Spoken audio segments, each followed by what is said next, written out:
Well, welcome back to Sunbelt Conference Football Media Day here in the Sunbelt Social Suite. We've got a man who's pretty easy to spot right now. No camo today. We've got the head coach of ULM Monroe, Todd joining us. Coach, thanks so much for making time to come out and answer some questions from the fans. My pleasure. We're obviously, I think, Media Day for both the coaches and the players. This is the kickoff to the season. It means that it's just right around the corner, and certainly for us, a week from today, we'll be out there practicing. That's right. Time to put on those pads. It's go time now. It is that, and we're excited about this season.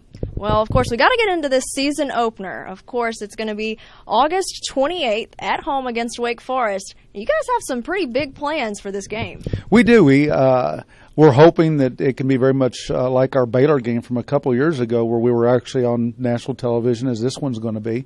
We had a whiteout at that point in time, and we had just a raucous crowd, a full stadium, and we're thinking this camo out with Duck Dynasty's Willie Robertson doing the coin toss, being kind of a co-sponsor of the game, can be it can be an exciting thing for the not just for our fan base, but even from a nationwide standpoint in relation to bringing some attention to our program. Absolutely, always looking for something new and exciting, of course.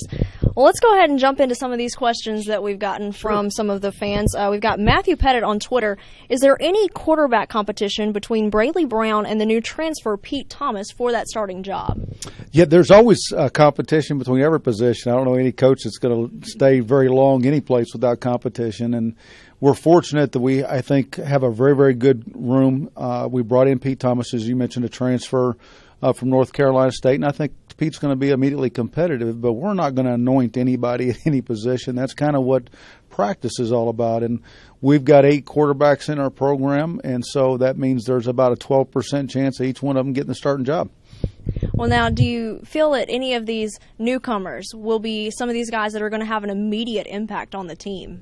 Well, I'd like to think that all of the guys that are a little bit older, a little bit more mature, that's part of the reason why you bring them in, is because you think they're going to be a little bit more competitive. And a guy like certainly Pete Thomas, the quarterback from North Carolina State, we brought in a couple of transfer players in Tyrone Clark, who's a wide receiver, Jared Mapps, who's a wide receiver, Junior Williams, who's a defensive back.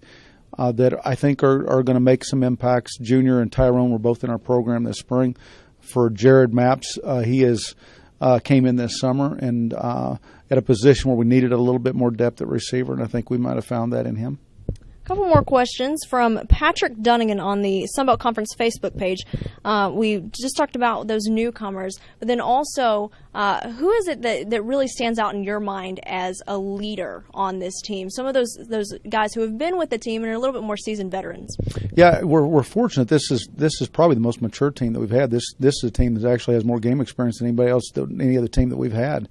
We lost some 4-year starters last year, but this group's played quite a bit. They have some ownership in each other. One of the things that was very interesting, I thought, last year was we let our team vote for team captains at the end of the season. And Rashawn Caesar, our first team all-conference wide receiver going into this season, was voted as the team captain. And it's kind of interesting because you had a Colton Browning. You had 2 receivers in Jerron Hand, Tavares May, that were seniors last year and NFL prospects.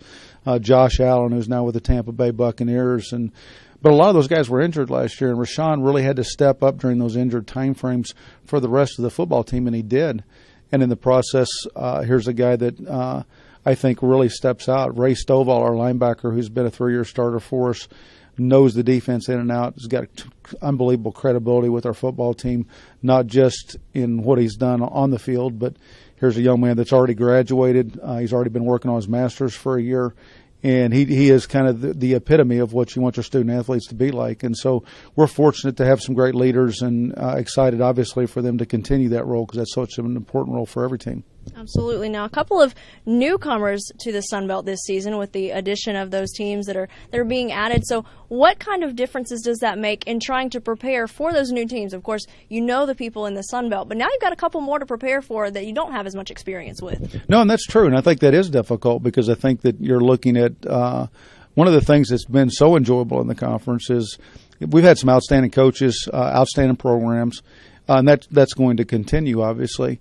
But it was from a tactical standpoint, from the chess match that's played, we had some really interesting coaches out there that did some very, very unique things. And it made it a real challenge every week to kind of go out from an offense-defensive perspective and adjust your systems and your schemes to that. I think we're going to have some of the same things with these new coaches coming in, because you have Paul Petrino at Idaho and Doug Martin in New Mexico State, who are going to throw the football around and do all these kind of really interesting, creative things. And then you have Scott, who's going to do this, Scott Satterfield at Appalachian State, who's going to be a spread team, and Willie Fritz at Georgia Southern is also going to be a spread team, but it's going to have option characteristics to it. And so, there's going to be a significant amount of challenges, and I think they're going to see that same thing out of everybody else that was already in the league. Very exciting time for the Sun Belt for sure. Coach Berry, we really appreciate you making some time to stop by and answer a few questions. Thanks for your time. My pleasure. Thank you. All right. Well, go ahead, put it on the calendar. Remember, the camo out. It's August 28th. It is the UL Monroe Warhawks taking on Wake Forest. Should be a good game and quite a sight to see. So make sure you get out there, support the team, and we will be back here on the Sun Belt Social Suite right after this break.